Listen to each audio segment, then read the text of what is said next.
Right, welcome back everybody. Welcome back to The Strange Case of Dr Jekyll and Mr Hyde by Robert Louis Stevenson. This is chapter 2. If you haven't watched chapter 1, make sure you go back and see it now and then catch up later. Right, chapter 2, The Search for Mr Hyde. That evening, Mr Utterson came home to his bachelor house in sombre spirits and sat down to dinner without relish. It was his custom of a Sunday, when this meal was over, to sit close by the fire, a volume of some dry divinity on his reading desk, until the clock of the neighbouring church rang out the hour of 12, when he would go soberly and gratefully to bed. On this night, however, as soon as the cloth was taken away, he took up a candle and went into his business room. There he opened his safe, took from the most private part of it a document endorsed on the envelope as Mr Jekyll's will, and sat down with a clouded brow to study its contents. The will was holograph, for Mr Utterson, though he took charge of it now that it was made, had refused to lend the least assistance in the making of it. It provided not only that, in the case of the decease of Henry Jekyll, M.D., D.C.L., L.L.D., F.R.S., etc., all his possessions were to pass into the hands of his friend and benefactor, Edward Hyde. But in that case of Dr Jekyll's disappearance or unexplained absence for any period exceeding 3 calendar months, the said Edward Hyde should step into the said Henry Jekyll's shoes without further delay, and free from any burden or obligation beyond the payment of a few small sums to the members of the doctor's household. This document had long been the lawyer's eyesore. It offended him both as a lawyer and as a lover of the sane and customary sides of life, to whom the fanciful was the immodest. And hitherto it was his ignorance of Mr Hyde that had swelled his indignation. Now, by a sudden turn, it was his knowledge. It was already bad enough when the name was but a name of which he could learn no more. It was worse when it began to be clothed upon with detestable attributes, and out of the shifting, insubstantial mists that had so long baffled his eye, there leapt up the sudden, definite presentiment of a fiend. "I thought it was madness," he said, as he replaced the obnoxious paper in the safe, "and now I begin to fear it is disgrace." With that he blew out his candle, put on a greatcoat, and set forth in the direction of Cavendish Square, the citadel of medicine, where his friend, the great Dr Lanyon, had his house and received his crowding patients. If anyone knows, it will be Lanyon, he had thought. The solemn butler knew and welcomed him. He was subjected to no stage of delay, but ushered direct from the door to the dining-room, where Dr Lanyon sat alone over his wine. This was a hearty, healthy, dapper, red-faced gentleman, with a shock of hair prematurely white, and a boisterous and decided manner. At sight of Mr Utterson, he sprang up from his chair and welcomed him with both hands. The geniality, as was the way of the man, was somewhat theatrical to the eye, but it reposed on genuine feeling. For these two were old friends, old mates both at school and college, both thorough respecters of themselves and of each other, and what does not always follow, men who thoroughly enjoyed each other's company. After a little rambling talk, the lawyer led up to the subject which so disagreeably preoccupied his mind. "I suppose, Lanyon," said he, "you and I must be the two oldest friends that Henry Jekyll has." "I wish the friends were younger," chuckled Dr Lanyon, "but I suppose we are, and what of that? I see little of him now." "Indeed," said Utterson, "I thought you had a bond of common interest." "We had," was the reply, "but it is more than 10 years since Henry Jekyll became too fanciful for me.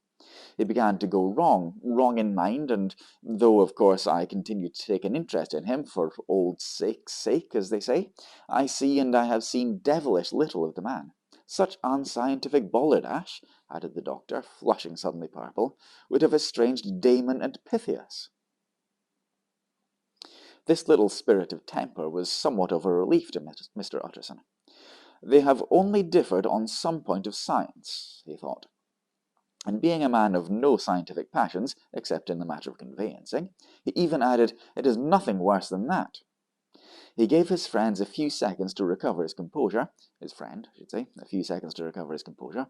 then approached the question he had come to put. "Did you ever come across a protégé of his, one "Hyde?" he asked. "Hyde," repeated Lanyon. "No, never heard of him, since my time." That was the amount of information that the lawyer carried back with him to the great dark bed on which he tossed to and fro until the early hours of the morning began to grow large. It was a night of little ease to his toiling mind, toiling in mere darkness and besieged by questions. 6 o'clock struck on the bells of the church that was so conveniently near to Mr. Utterson's dwelling, and still he was digging at the problem. Hitherto it had touched him on the intellectual side alone, but now his imagination also was engaged, or rather enslaved. And as he lay and tossed in the gross darkness of the night and the curtained room, Mr. Enfield's tale went by before his mind in a scroll of lighted pictures. He would be aware of the great field of lamps of a nocturnal city, then of the figure of a man swiftly walking, then of a child running from the doctors, and then these met, and that human juggernaut trod the child down and passed on regardless of her screams. Or else he would see a room in a rich house where his friend lay asleep, dreaming and smiling at his dreams, and then the door of that room would be opened, the curtains of the bed plucked apart, the sleeper recalled, and lo, there would stand by his side a figure to whom power was given, and even at that dread hour he must rise and do its bidding. The figure in these two phases haunted the lawyer all night, and if at any time he dozed over, it was but to see it glide more stealthily through sleeping houses, or move the more swiftly and still the more swiftly, even to dizziness, through wider labyrinths of lamp-lighted city, and at every street corner crush a child and leave her screaming. And still the figure had no face by which he might know it. Even in his dreams it had no face, or one that baffled him and melted before his eyes. And thus it was that there sprang up and grew apace in the lawyer's mind a singularly strong, almost an inordinate curiosity to behold the features of the real Mr. Hyde. If he could but once set eyes on him, he thought the mystery would lighten and perhaps roll altogether away, as was the habit of mysterious things when well examined. He might see a reason for his friend's strange preference or bondage, call it which you please, and even for the startling clauses of the will. And at last it would be a face worth seeing, the face of a man who was without bowels of mercy, a face which had but to show itself to raise up in the mind of the unimpressionable Enfield a spirit of enduring hatred. From that time forward, Mr. Utterson began to haunt the door in the by-street of shops. In the morning before office hours, at noon when business was plenty and time scarce, at night under the face of the fogged city moon, and by all lights and at all hours of solitude or concourse, the lawyer was to be found on his chosen post. If he be Mr. Hyde, he had thought, I shall be Mr. Seek. And at last his patience was rewarded. It was a fine dry night, frost in the air, the streets as clean as a ballroom floor, the lamps, unshaken by any wind, drawing a regular pattern of light and shadow. By 10 o'clock, when the shops were closed, the by-street was very solitary, and, in spite of the low growl of London from all round, very silent. Small sounds carried far, domestic sounds out of the houses were clearly audible on either side of the roadway, and the rumour of the approach of any passenger preceded him by a long time. Mr. Utterson had been some minutes at his post when he was aware of an odd, light footstep drawing near. In the course of his nightly patrols, he had long grown accustomed to the quaint effect with which the footfalls of a single person, while he is still a great way off, suddenly spring out distinct from the vast hum and clatter of the city. Yet his attention had never before been so sharply and decisively arrested, and it was with a strong superstitious prevision of success that he withdrew into the entry of the court. The steps drew swiftly nearer, and swelled out suddenly louder as they turned the end of the street. The lawyer, looking forth from the entry, could soon see what manner of man he had to deal with. He was small and very plainly dressed, and the look of him, even at that distance, went somehow strongly against the watcher's inclination. But he made straight for the door, crossing the roadway to save time, and as he came he drew a key from his pocket, like one approaching home. Mr. Utterson stepped out and touched him on the shoulder as he passed. "Mr. Hyde, I think?" Mr. Hyde shrank back with a hissing intake of the breath. But his fear was only momentary, and though he did not look the lawyer in the face, he answered coolly enough, "That is my name. What do you want?" "I see you are going in," returned the lawyer. "I am an old friend of Dr. Jekyll's, Mr. Utterson of Gaunt Street. You must have heard my name, and meeting you so conveniently, I thought you might admit me." "You will not find Dr. Jekyll. He is from home," replied Mr. Hyde, blowing in the key. And then suddenly, but still without looking up, "How do you know me?" he asked. "On your side," said Mr. Utterson. "Will you do me a favour?" "With pleasure," replied the other. "What shall it be?" "Will you let me see your face?" asked the lawyer. Mr. Hyde appeared to hesitate, and then, as if upon some sudden reflection, fronted about with an air of defiance, and the pair stared at each other pretty fixedly for a few seconds. "Now I shall know you again," said Mr. Utterson. "It may be useful." "Yes," returned Mr. Hyde. "It is as well we have met, and apropos, you should have my address." And he gave a number of a street in Soho. "Good God!" thought Mr. Utterson. "Can he too have been thinking of the will?" But he kept his feelings to himself, and only grunted in acknowledgment of the address. "And now," replied the other, "how did you know me?" "By description," was the reply. "Whose description?" "We have common friends," said Mr. Utterson. "Common friends?" echoed Mr. Hyde a little hoarsely. "Who are they?" "Jekyll, for instance," said the lawyer. "He never told you," cried Mr. Hyde, with a flush of anger. "I did not think you would have lied." "Come," said Mr. Utterson, "that is not fitting language." The other snarled aloud into a savage laugh, and the next moment, with extraordinary quickness, he had unlocked the door and disappeared into the house. The lawyer stood a while, when Mr. Hyde had left him, the picture of disquietude. Then he began slowly to mount the street, pausing every step or two, and putting his hand to his brow like a man in mental perplexity. The problem he was thus debating as he walked was one of a class that is rarely solved. Mr. Hyde was pale and dwarfish. He gave an impression of deformity without any nameable malformation. He had a displeasing smile. He had borne himself to the lawyer with a sort of murderous mixture of timidity and boldness, and he spoke with a husky, whispering, and somewhat broken voice. All these were points against him, but not all of these together could explain the hitherto unknown disgust, loathing, and fear with which Mr. Utterson regarded him. "There must be something else," said the perplexed gentleman. "There is something more. If I could find a name for it. God bless me, the man seems hardly human. Something troglodytic, shall we say? Or can it be the old story of Dr. Fell? Or is it mere radiance of a foul soul that thus transpires through and transfigures its clay continent? The last, I think, for, oh, my dear old Mr. Henry Jekyll, if I ever read Satan's signature upon a face, it is on that of your new friend."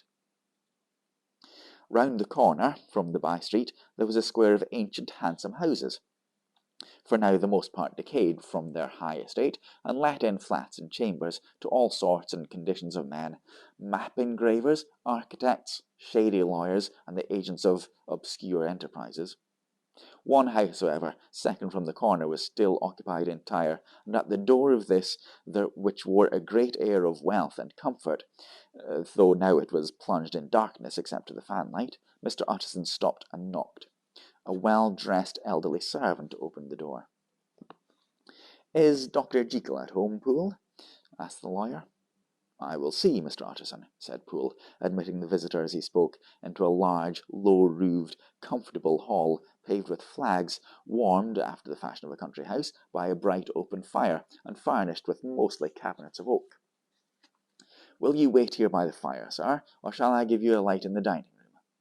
"Here, thank you," said the lawyer, as he drew near and leaned on the tall fender. This hall, in which he was now perfectly alone, was a pet fancy of his friend the doctor's, and Mr. Utterson himself was wont to speak of it as the pleasantest room in London. But tonight there was a shudder in his blood. The face of Hyde sat heavy on his memory.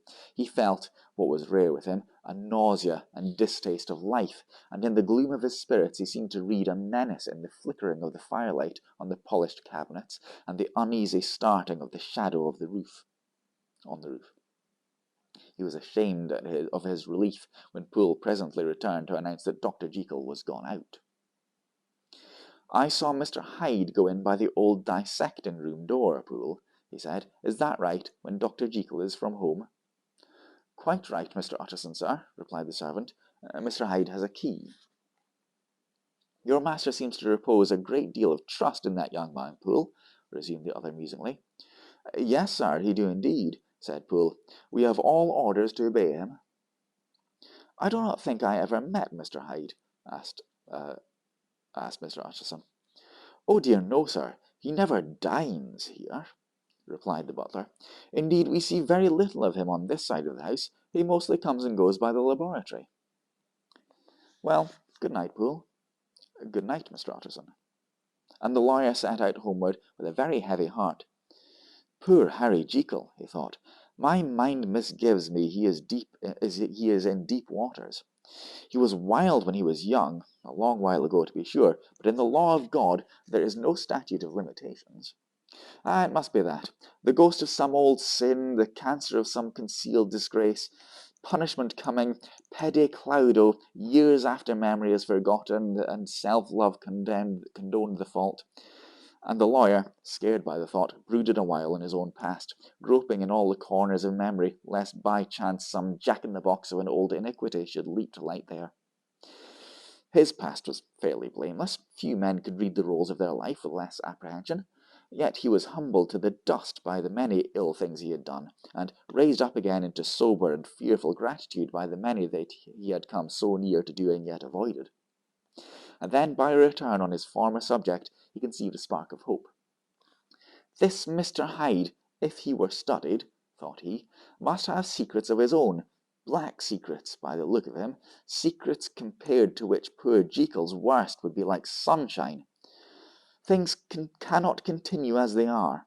It turns me cold to think of this creature stealing like a thief to Harry's bedside. Poor Harry, what awakening! And the danger of it! For if this Hyde suspects the existence of the will, he may grow impatient to inherit. I must put my shoulder to the wheel, if Jekyll will but let me, he added. If Jekyll will only let me. For once more he saw behind his mind's eye, as clear as a transparency, the strange clauses of the will. End of chapter. Suspicious. Very suspicious, isn't it? All right. Thanks for watching. Thanks very much for watching. Don't forget to follow me here. Hit the bell as well so that you get the next chapter and anything else that I do, any other little videos that I often post. Normally I post, on average, maybe one short a day, and I try to do longer videos from time to time as well. And follow me on the other places that I will put down below in the description too. My Twitch, my Twitter. Let me know if you want to join my Discord as well. That'd be nice. Alright, thanks for watching. I will see you next time. Enjoy the next chapter.